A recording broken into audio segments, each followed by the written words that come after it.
इस्लाम इस काम से मना नहीं करता कि आप अपना कारोबार करें, लेकिन इस्लाम ये कहता है कि शरीयत के कायदों को मनहूज खातिर रखें।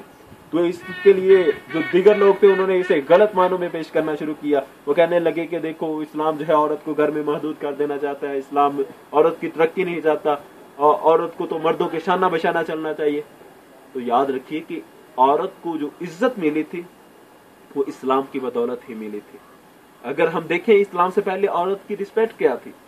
औरत को एक नेज़े के बदले में सेल कर दिया जाता था, औरत को एक जूते के बदले में सेल कर दिया जाता था, बेटी को जिंदा दरगोर कर दिया जाता था, भाई बहन को इसलिए कत्ल कर देता था कि कल को मेरा बहनोई न कहलाए।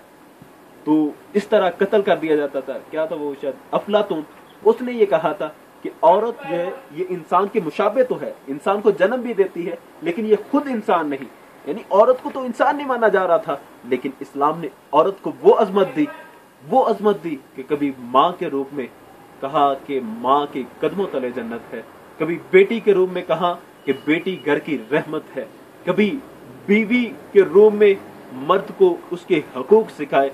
इस तरह जब इस्लाम ने औरत को एक अजमत और एक पारसाई दी, तो वही पुराने शिकारी जिन्होंने औरत की अजमत को पहले पामाल किया था, जिन्होंने औरत को हवसनाक निगाहों का निशाना बनाया था, एक खेल बना के रखा हुआ था, वो एक नया जाल लेकर के आगे और कहने लगे कि इस्लाम जो है वो मुकय्यद करना चाहता है औरत को। औरत की अजमत इसमें है कि वो मर्दों के शाना बसारा सड़कों पे घूमती फिरे, होटलों में काम करे। तो मेरी बहनों, तुम्हारी अजमत इसमें नहीं, तुम्हारी अजमत इसी में है कि तुम बापर्दा रहो और इस्लाम के असूल को फॉलो करते हुए अपना तरक्की की राह पे गामजन हो जाओ।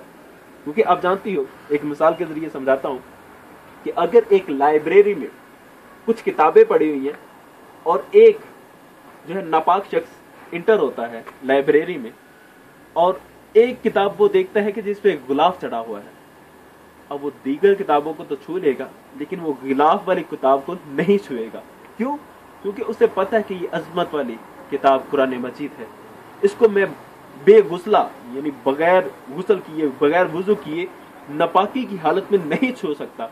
इसी तरह जब आप पापड़ता होती हैं, अपने बुरके में निकाब में होती हैं, तो वो जो नापाक शख्स हैं, जो काफिर लोग हैं, जो जिनकी निगाहें गंदी हैं, जो है जो भी कहें उनको, वो आपकी तरफ गंदी निगाह से नहीं देखेंगे। क्यों? क्योंकि उनको पता है कि आप एक इस्लाम की एक इज्जतदार और एक असमत वाली औरत हैं। तो इस तरह आप अपना बापर्दा रह करके अपना कारोबार स्टार्ट कीजिए। अल्लाह ताला से दुआ है कि अल्लाह ताला आपकी अजमत की भी हिफाजत फरमाए और आपके कारोबार में भी तरक्की अता फरमाए।